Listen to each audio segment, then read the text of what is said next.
salah. Walau ajabtum. Walau ajabtum salah. Diulangi lagi. Walau ajabtum salah. Yang betul itu adalah walau ajabatkum. Ini mumpung nggak ada orangnya, jadi nggak saya pukul. Kalau saya punya murid salah membacanya langsung pertama, yang kedua yang ketiga yang keempat kena ini.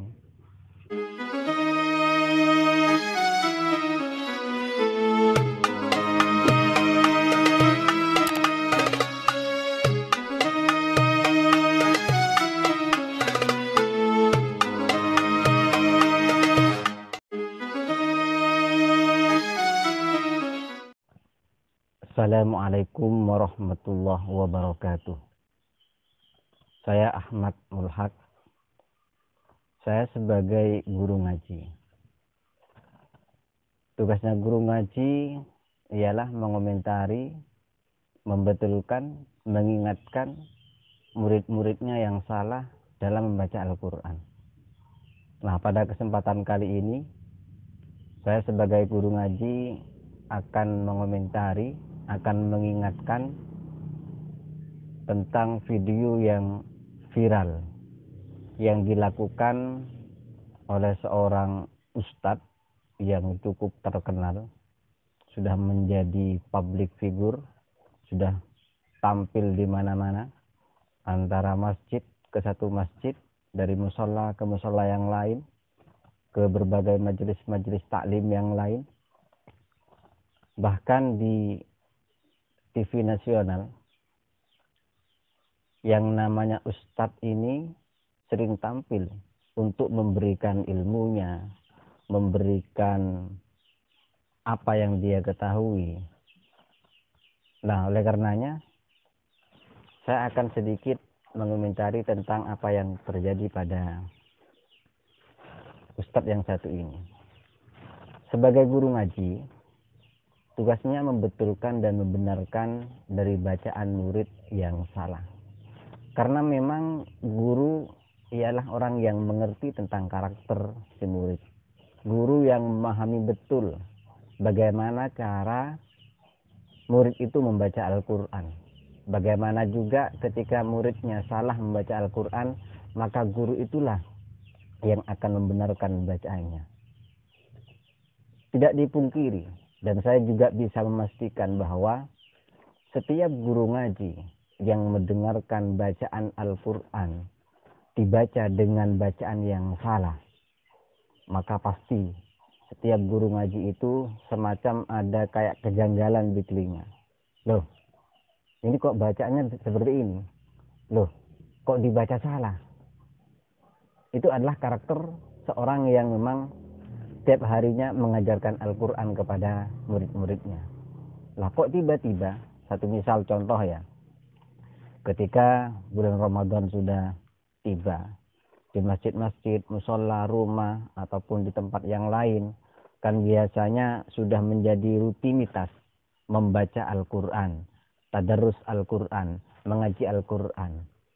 Suatu ketika ada suara bacaan Al-Quran yang salah. Lantas guru ngaji itu mendengar bacaan yang salah tersebut, maka telinga ini langsung kasar.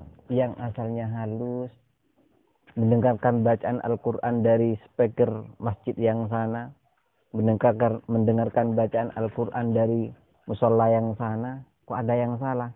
Maka langsung berontak yang namanya pendengaran dari guru ngaji tersebut. Itulah guru ngaji.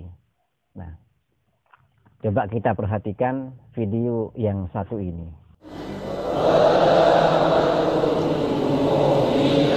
Wala amatum mu'minatun khairum min musyrikat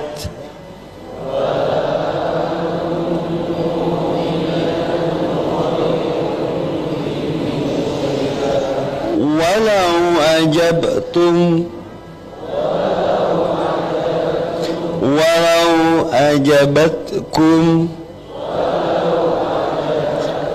ولا تنكحوا المشركين.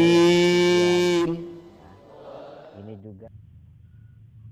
Nah, ternyata di dalam bacaan video yang barusan banyak sekali kesalahan-kesalahan fatal, bacaan yang amburadul, bacaan yang tidak sesuai dengan ilmu tajwid.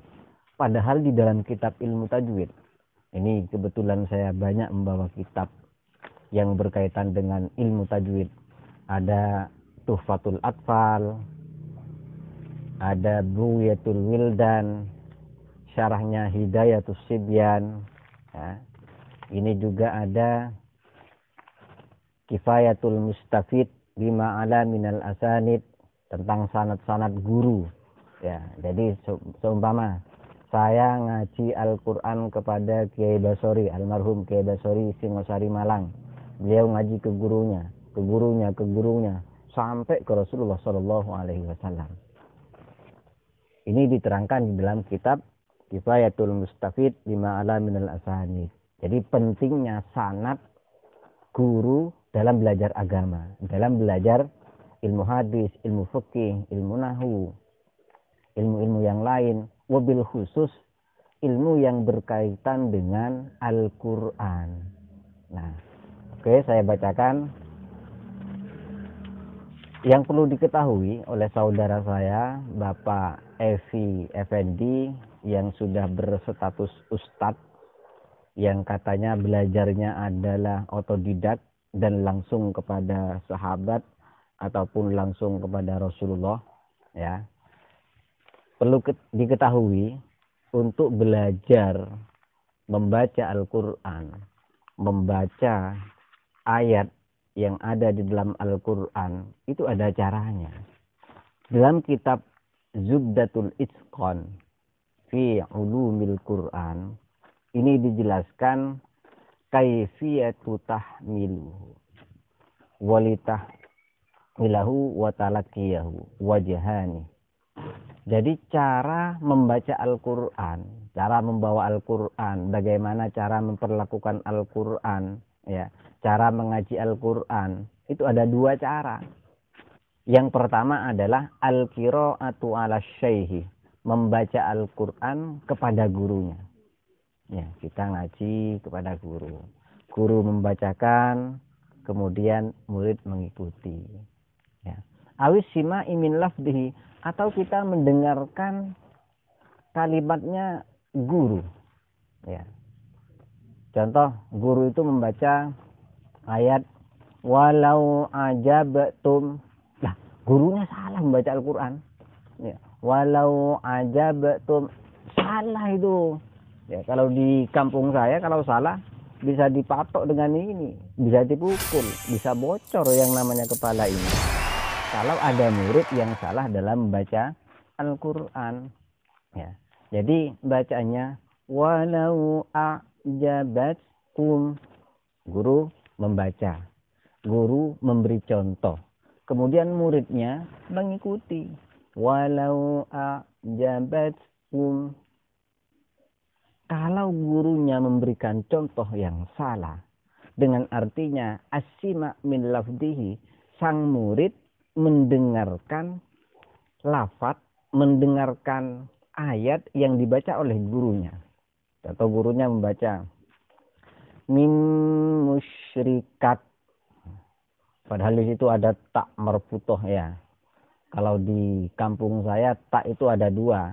Yang satu ada tak celurit, yang bentuknya seperti kapal perahu, itu namanya tak celurit. Ya. Contohnya antah, ya, itu namanya tak celurit. Yang kedua adalah tak marfutoh, tak yang bentuknya bulat, bukan tahu bulat digoreng 500-an, bukan itu, tapi memang bentuknya bulat. Seperti contoh rohmatun, kalau wakaf tidak dibaca rohmat, tapi dibaca rohmah, ya, berubah menjadi ha. Kemudian ada barokatun, pakai tak yang marfutoh. Kalau wakaf bukan barokat, bukan berkat, tapi barokah. Sama dengan yang di surah Al-Baqarah ayat berapa itu? 221 ya. Surah Al-Baqarah ayat 221 itu ada contoh wala amatum mu'minatun khairum min musyrikah. Ya, musyrikah bukan min musyrikat kalau mau wakaf di sini. Wala amatum mu'minatun khairum min musyrikah. Ya, min musyrikah itu namanya gunnah, dengung, nun ketemu mim itu namanya gunnah, berdengung. Nun dan mim yang bertasydid itu harus berdengung. Nun dan mim yang bertasydid. Nun dan mim yang bertasydid. Keduanya dibaca gunnah. Gunnah itu apa, Bapak Evi? Gunnah itu berarti dengung. Inna, amma. Nah, itu ya. Jadi khairum min musyrikah. Khairum min musyrikah.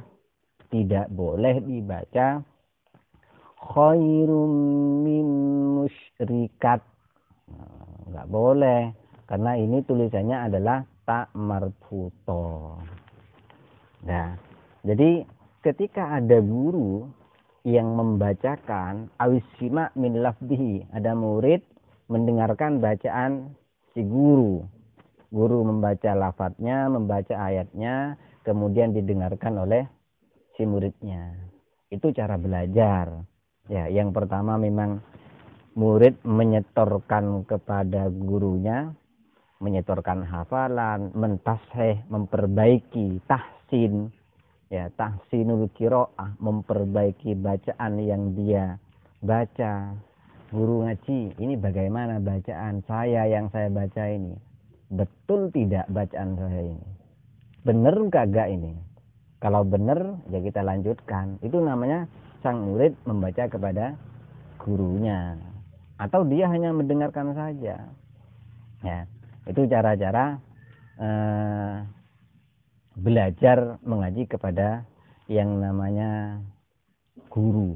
Atau belajar cara membaca Al-Quran. Ya, beda dengan ilmu fikih, kemudian ilmu-ilmu yang lain seperti hadis, maka tidak perlu fasih sefasih mungkin. Contoh, innamal a'malu binniyat wa innama likulli imri'in ma nawa. Atau ada hadis man kana yu'minu billahi wal yaumil akhir falyaqul khairan aw liyasmut. Pakai shot ya. Shot itu sifatnya kayak mecuncung ya. So si subas ya.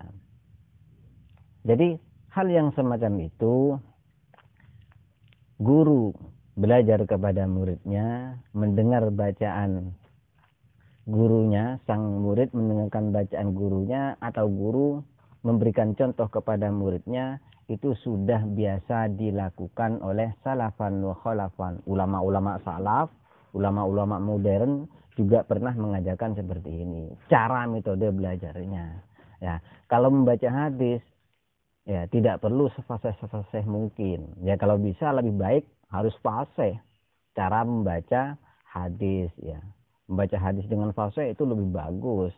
Tapi memang tidak ada tuntutan untuk membaca hadis, membaca fikih, membaca ilmu nahwu, membaca ilmu yang lainnya dengan memakai tajwid. Ya, li'annal maqsuda fihi al-ma'na la bil hayatil mu'tabarati fi ada'il Qur'an. Karena yang dimaksud atau tujuan dari belajar ilmu hadis, ilmu shorof, ilmu nahwu, ilmu fikih atau ilmu-ilmu yang lain itu adalah arti, pemahaman, maksudnya bagaimana. Kalau ada hadis mangkana yu'minu billahi wal yaumil akhir, ya, faliyakul khairan aw liyasmut, barang siapa yang iman kepada Allah dan hari akhir, maka sampaikanlah yang baik, atau paling tidak dia diam. Kalau tidak mempunyai ilmu yang bagus, kalau tidak mempunyai ilmu yang memadai, maka jangan coba-coba untuk memberikan fatwa, memberikan contoh, apalagi ini yang berkaitan dengan Al-Quran. Ya, ini Al-Quran loh ya. Ya, kalau di dalam kitab ini dijelaskan, fa innal maqsuda fihi al-ma'na la bil hayatil mu'tabarah fi ada'il Quran. Ya. Kalau dalam membaca Al-Quran, hati-hati. Ya. Bisa fatal nanti kalau gurunya itu salah. Ya. Wa amma sahabatu fakanat fasahatuhum wa tiba'atuhum as-salimah taqtadi qudratahum 'alal ada. Adapun para sahabat yang memang sudah fasih membaca Al-Qur'an, yang memang cara membaca Al-Qur'annya memang as-salimah, sudah selamat, sudah betul, ya sudah baik, taqtadi qudratahum 'alal ada, yang memang mampu untuk melantunkan ayat suci Al-Quran, untuk membaca Al-Quran dengan baik dan benar, kita harus mengaji kepada para sahabat. Ya. Lah, kalau kita mengaji langsung kepada para sahabat, kan tidak mungkin. Kita jauh zamannya dengan para sahabat. Ya kita ngaji kepada muridnya sahabat, terus muridnya, sampai kepada guru kita, yakni Kiai almarhum Kiai Basori yang di Singosari Malang. Guru-guru saya di pesantren juga berguru kepada Kiai Singosari Malang, Kiai Basori, ya, yang ada di Singosari Malang. Ya. Jadi guru-guru kampung juga mempunyai sanad, ya, cara baca Al-Qur'annya sampai kepada Rasulullah SAW. Dan bukan hanya itu saja cara membaca Al-Qur'an, dalam memberikan bagaimana cara al-ibtida wal waqfi, bagaimana cara memulainya Al-Quran, dimulai dari mana, kemudian berhentinya di mana. Itu banyak cara-caranya. Contoh satu misal, di dalam bab Al-Waqfu. Al-Waqfu itu, kalau di dalam kitab ini, Tuhfatul Atfal, nah ini saya ambilkan kitab yang tipis saja, tapi maknanya, ilmunya luar biasa, bisa dipraktekkan, diaplikasikan ke dalam membaca Al-Quran ini. Ya, saya bacakan. Al-waqfu luwatan wastilahan qat'us sauti inda akhiril kalimati. Waqaf itu adalah qat'us sauti, medot suara, mapegek suara. Ya, bahasa Madura, mapegek suara. Suara ini dipedot, dipotong. Kapan dipotongnya? Inda akhiril kalimah. Ya, di akhir kalimat. Contoh. Alhamdulillahi rabbil alamin. Waqaf di sana. Itu namanya waqaf. Ya. Qat'us sautih inda akhiril kalimah. Memutus, memotong, memberhentikan suara di akhir kalimat. Ya. Tentu pembagian wakaf itu banyak. Ada wakaf tam, ada wakaf kaf, kafi, ada wakaf hasan, wakaf yang baik. Ya, contoh yang baik ya berhenti di akhir kalimat atau berhenti di salah satu ayat yang masih ada hubungannya dengan kalimat sesudahnya, tapi nanti diulangi dari sebelumnya untuk memulainya, juga hasan. Ada bahkan yang diharamkan wakaf di dalam satu lafaz. Contoh, kita wakaf di lafaz innallaha faqir. Nah, wakaf di sana gak boleh. Ya, kenapa? Karena artinya innallaha faqir, Allah itu miskin, Allah itu kiri, gak boleh. Padahal Allah itu yang maha kaya, Al-Ghani. Ya, Allah yang maha kaya, Allah yang juga maha pemberi rezeki. Maka sebagai pembaca Al-Quran tidak diperbolehkan berhenti di fakir. Innallaha faqiru wa nahnu awliya. berhenti di fakir, nggak boleh. Innallaha fakir, Allah itu miskin. Wa nahnu auliya. Kita yang kaya, bisa jadi murtad nanti. Nah, sekali lagi, memang untuk membenarkan bacaan, untuk menegur atau memperbaiki bacaan, tugasnya bukan hanya guru ngaji itu. Dan yang paling berhak untuk menegur Bapak Evi Effendi ini ya gurunya, bukan saya. Tapi saya hanyalah sebatas guru ngaji yang mungkin ya hampir setiap guru ngaji yang ada di Indonesia ini sangat geram dan sangat gimana ya, miris sekali lah. Kesalahannya begitu fatal, kesalahannya begitu parah, namun tidak diingatkan oleh gurunya. Nah, kalau seandainya Bapak Evi ini gurunya langsung kepada sahabat, berarti sahabat dong yang harus membenarkan bacaan si Evi ini. Ya tidak mungkin lah belajar pada sahabat langsung, ya. Jadi belajarnya kepada guru, baik itu di guru kampung atau guru-guru memang mengajak atau memanggil ustadz, tidak usah sungkan-sungkan, ya, tidak usah malu-malu. Kita sebagai umat Islam, kita juga sama saudara, mari kita saling belajar.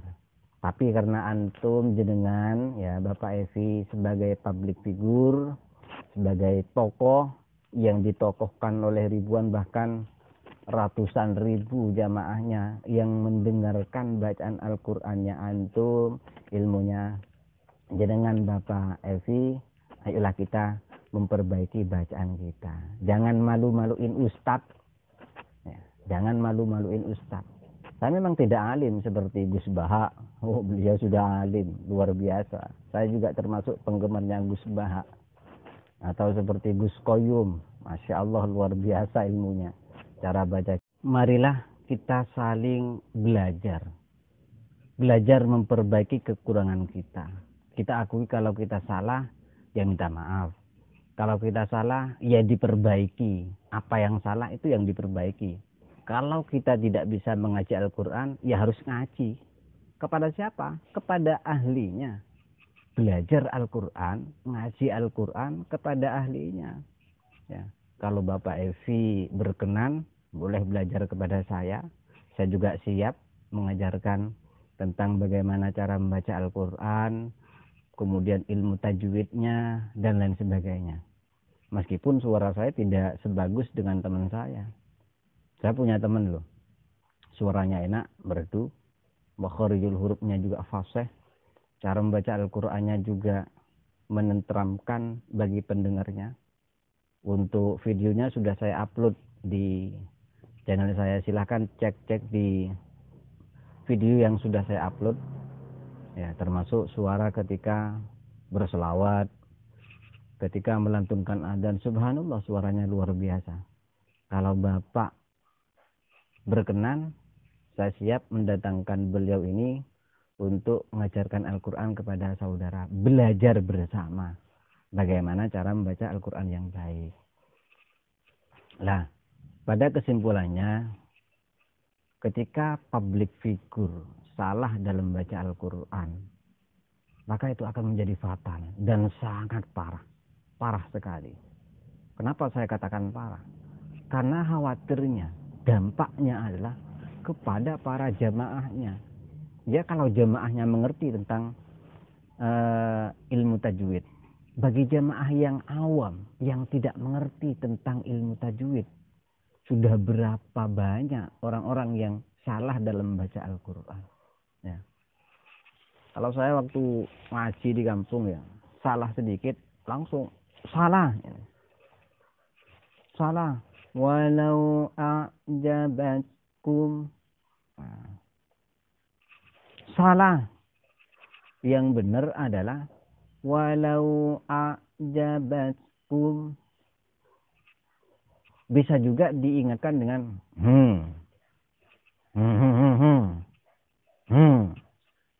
Ya, siap salah. Contoh, khairum min musyrikat. Gurunya langsung gitu. Dibaca musyrikat. Hatta yu'minna. langsung gitu gurunya. Apalagi membaca wal abdum, ya, wala abdum, kan yang betul wala abdum mu'minun khairum min musyrik, ya, bukan wal abdun. Ada juga yang dibaca wallahu yad'una ilal jannah, ditambah nun. Masya Allah. Padahal di sini tidak ada nunnya. Ya, tidak boleh nuksonin, menambah, mengurangi, tidak boleh. Yazid wa yanqus di dalam Al-Quran tidak boleh. Jangankan menambah dan mengurangi huruf, ya, memanjangkan matobi'nya aja sudah tidak boleh. Ya. Kok dibaca wallahu yad'una ilal jannah, adannanya nggak boleh.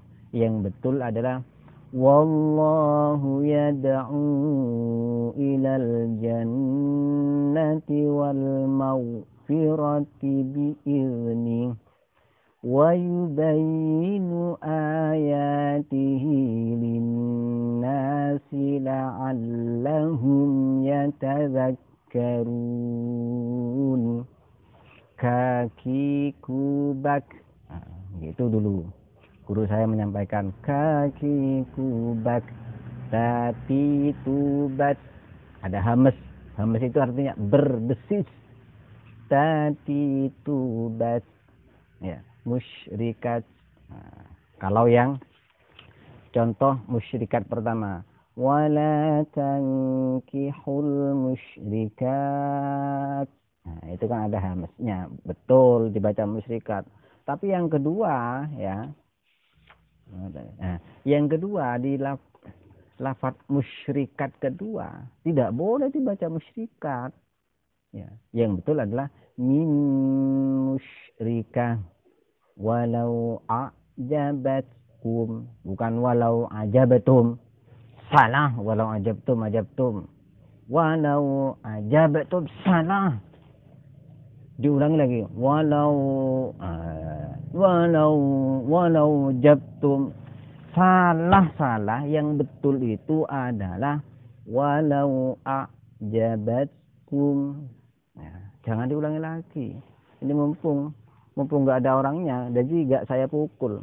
Kalau saya punya murid salah membacanya langsung pertama, yang kedua yang ketiga yang keempat karena ini tujuannya apa?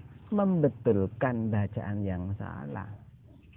Nah, mudah-mudahan video ini bermanfaat, khususnya bagi saya, mengingatkan diri saya sendiri, pribadi saya sendiri.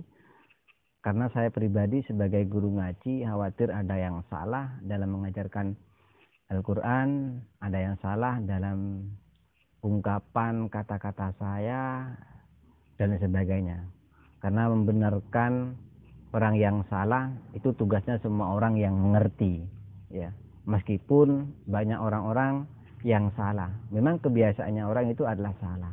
Saya juga pernah salah, orang-orang juga pernah salah, kiai juga kadang salah. Tapi kalau kesalahan itu diulang-ulangi, ya, waduh, masya Allah, fatal banget. Udah, sekian. Assalamualaikum warahmatullahi wabarakatuh.